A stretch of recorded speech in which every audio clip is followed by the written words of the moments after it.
Bom, pessoal, boa tarde a todos. Meu nome é Rodrigo Barreira, sou diretor e um dos sócios da Navigand. Vou estar apresentando para vocês aqui hoje, Navigand Orbis, aspectos técnicos e operacionais de um Portable Pilot Unit desenvolvido para a praticagem brasileira. Bom, antes de começar, só para contextualizar um pouquinho, a Navigand é uma startup spin-off do Centro de Simulação de Manobras Tanque de Provas Numérico, simuladores da USP, acho que alguns de vocês conhecem. Foi fundada há 4 anos, com o objetivo bem específico de desenvolver um equipamento de auxílio a manobras nacional, em parceria com a praticagem brasileira. Mas antes, talvez vocês já tenham escutado falar de PPU, mas o que é um PPU, na verdade? É uma ferramenta de auxílio a manobras, é uma ferramenta de auxílio à tomada de decisão. Ela é composta pela parte de hardware, então ali que a gente está gerando as informações ali de posicionamento, velocidade, aproamento da embarcação. Essa informação é enviada para o software de navegação e é ali que o prático tem as informações na hora da manobra, como, por exemplo, predição de posições futuras, distâncias para as margens, overlay de batimetria atualizados, mostrando por onde ele pode ou não passar. Então, é uma ferramenta composta de hardware e software. Bom, mas aonde a gente vê PPU? Às vezes a gente vê em alguns lugares, e aqui eu trouxe alguns exemplos para vocês onde a palavra PPU aparece. Muitas vezes em algumas portarias da Marinha, com a portaria de São Paulo ali. Navios de LOA 340 e 366, os práticos embarcarão 2 milhas náuticas ao sul da boia número 1, portando PPU, e valendo dessa ferramenta realizarão a navegação indexada. Aqui em Santa Catarina, a manobra ali de Itapuá, para navios de até 350 metros. As manobras irão ser realizadas com o emprego de 2 práticos a bordo, que tenham realizado as manobras similares com navios de LOA até 336, sendo obrigatória a utilização de pelo menos um PPU. E aqui eu queria mostrar uma especial atenção para a portaria de Pernambuco, para navios entre 337 metros e 366. Emprego de equipamento de posicionamento preciso de apoio à decisão, denominado unidade portátil de auxílio à decisão do prático, em última atualização ao modelo. Então, aqui tem uma grande diferença entre as portarias de Pernambuco, Santa Catarina e São Paulo. Tanto São Paulo como Santa Catarina não tem uma especificação do que é PPU, ou de qual tipo de PPU ser utilizado.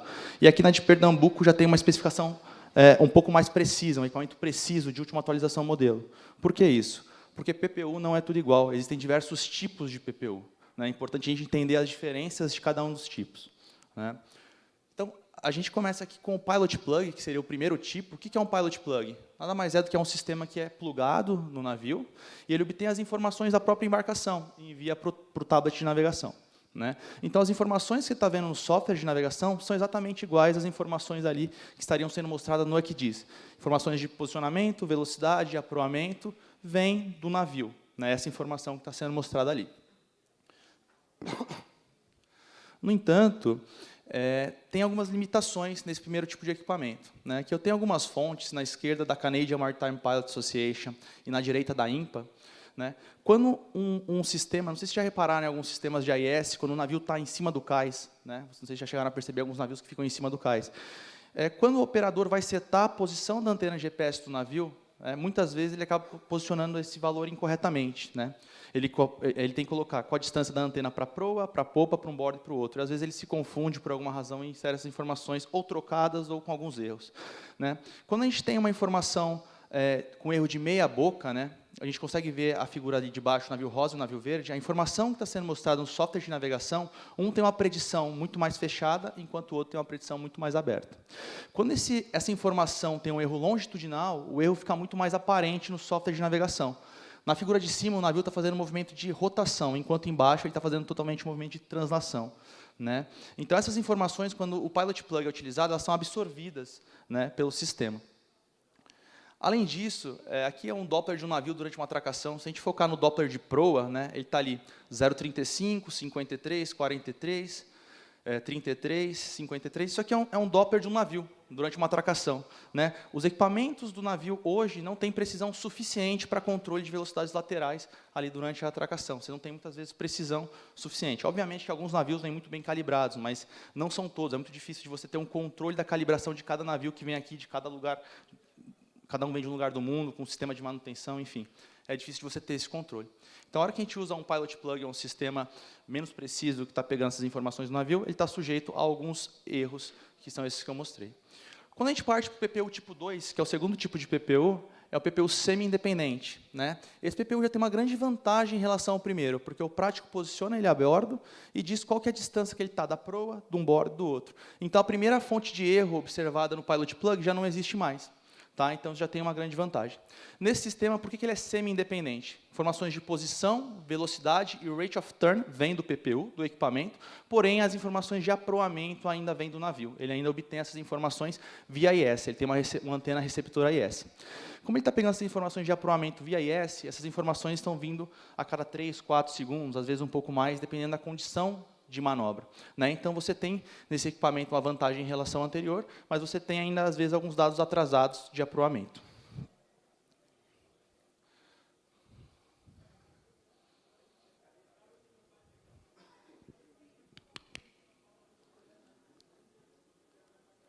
Bom, só para mostrar aqui um pouquinho como que o aproamento é importante, aqui é um estudo de caso com o navio MSC Beatriz, um navio de 366 por 56 de boca. A antena do navio ali estaria posicionada ali naquela bolinha, a primeira bolinha, ali na proa, né? Com erro de apenas 1 grau de aproamento, lá na popa, você chega a ter uma boca virtual de quase 20 metros maior do que a boca real dessa embarcação. Conforme você tem maiores erros de aproamento, maior essa boca virtual observada. E quando a gente está falando de abatimento também, o aproamento ele é bem importante, né? Aqui é um estudo de caso com o navio navegando a 12 nós, avante, por exemplo, sem nenhum abatimento. Se você tiver um erro de 1 grau de heading, esse navio vai estar o tempo todo te mostrando que você tem um abatimento de 0,2 nós para o lado oposto, que não é verdadeiro. E quanto maior for seu erro de aproamento, maior ele vai ficar mostrando um abatimento que não é verdade.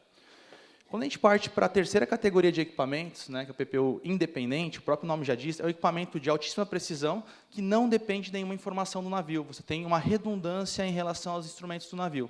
Então, posicionamento, velocidade, aproamento, rate of turn, vem totalmente desse equipamento, né? Esses equipamentos eles têm uma redundância em relação aos dados do navio, eles são altamente precisos, possuem sistemas de posicionamento de múltiplas constelações com múltiplas frequências, são capazes de obter informações de roll e pitch, possuem receptores RTK, são capazes de se comunicar com uma base em terra georreferenciada que permitem chegar em precisões centimétricas de posicionamento, né, movimento horizontal e vertical, né? E mais importante, esse sistema tem uma amostragem muito rápida, né? Ele está enviando informação para o tablet normalmente a cada 1 segundo ou meio segundo, né? Então, o que você está vendo, olhando para fora durante sua navegação, é basicamente o que você está vendo no tablet, né? Você não tem esses problemas de amostragem, então isso é muito interessante. E aqui, só mostrando um pouquinho a diferença, quando a gente vai para o PPU tipo 3, né, com um erro de 0,1 grau de aproamento, basicamente aquela boca virtual não existe mais, né? Então, mostrando um pouquinho. Quando a gente fala de bases RTK, como eu comentei, só para explicar um pouquinho, o que é isso? É um conceito simples, né? Uma base georreferenciada em terra que está enviando informações de correção para esse equipamento, está aumentando a precisão desse equipamento, né? Nesse conceito, você chega a ter precisões de 1 a 2 centímetros em movimento horizontal e vertical. Quais que são as aplicações, né? Quando você tem esse sistema sendo corrigido por uma base RTK, você tem precisões de velocidade lateral que chegam a 0,02 nó. Ou seja, precisão análoga a um laser de atracação. Então, em um porto, em vez de você ter vários lasers de atracação em diversos piers, você consegue ter uma única base dessa e o PPU que está com prático, pulando de navio em navio. Então, é uma solução de muito mais baixo custo que te entrega a mesma coisa, tá?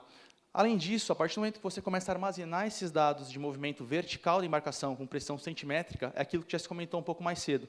Você consegue ter ferramentas que conseguem melhorar calado dinâmico, você consegue diminuir margens em relação a isso, né? Você tem, de fato, a movimentação real daquele navio, né? Para futuros estudos de calado, em vez de a gente só usar dados simulados, você consegue usar dados reais. Às vezes, o navio com maior calado que entrou no porto, as últimas 100 manobras daquele tipo de navio, você consegue olhar como realmente ele se movimentou. Tá? Então, isso é bem interessante. Falando da solução da Navigante, esse equipamento foi um desenvolvimento de 4 anos, basicamente, já está rodando há mais de 1 ano em vários portos brasileiros, mas é um equipamento com design enxuto, né? Ele é bem leve, é 600 gramas por case, ele é totalmente wireless, ele é um dos poucos equipamentos no mundo hoje que é capaz de operar de formato independente com as 2 antenas, como mostrei, mas se o prático quiser levar a bordo uma antena só, ele também pode trabalhar no modo semi-independente. Tá? Ele tem um algoritmo de fusão sensorial, um filtro de Kalman dentro desse equipamento. Exatidão de posicionamento, 1,2 metros sem RTK e 1 centímetro com RTK. 0,1 grau com 4 metros de baseline, chega a 0,01 graus de erro de aproamento, com 20 metros de baseline. Rate of turn, 0,2 graus por minuto. Exatidão de velocidades, 0,07 nós sem o RTK e chega a 0,02 nós com o RTK. E tem um tempo de setup extremamente rápido. Em menos de 2 minutos e meio, esse equipamento está setado na asa do navio e funcionando, né, para uma manobra portuária. Bom, falando um pouco de manobras complexas, aqui a manobra tanto de entrada quanto de saída. Eu peço até perdão, porque os vídeos estão com uma cor um pouco esquisita. Não sei se quando eu enviei o arquivo online ficou... Mas, enfim, essas são as manobras de entrada e saída do CMA CGM Vela, o maior navio em loa da história de entrar no Porto de Santos, usando nosso sistema tanto para entrar quanto para sair do Porto de Santos, né? Foi uma manobra complexa, 6 rebocadores. A gente ali tem as manobras, tem um barco da Marinha que está...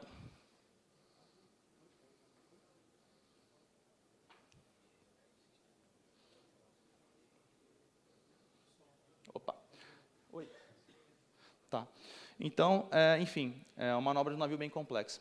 Eu queria mostrar também a manobra aqui de Itajaí, que também é uma manobra muito complexa, é um navio de 330 metros por 48 de boca, né? O navio ele entra na bacia de evolução, ele faz o giro ali por bombordo, e aqui em Itajaí tem uma navegação a ré, por uma extensão bastante grande, eu não sei se é 1 milha ou 1,5 milha, mas, enfim, é uma das manobras mais complexas hoje no Brasil também, utilizando esse sistema.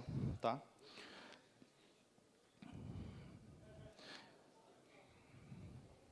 Bom, só falando um pouquinho da nossa atuação, a gente está hoje com a praticagem do Rio de Janeiro, praticagem de Paranaguá, praticagem de Itajaí, São Paulo, praticagem do Espírito Santo, Pernambuco e Barra do Pará. E agora a gente está produzindo equipamentos para praticagem Unipilot, lá, zona de praticagem número 1. Hoje, 42% dos práticos do Brasil já têm acesso à nossa tecnologia, e assim que a gente entregar os equipamentos em agosto desse ano para a praticagem número 1, que é a maior praticagem do mundo, 70% dos práticos brasileiros já vão ter acesso a essa tecnologia. Tá? Então, é tecnologia desenvolvida aqui no Brasil, em conjunto com a praticagem, e hoje já está se difundindo aí ao redor do país. Bom, basicamente é isso aí. Tinha uns 11 segundinhos, mas foi.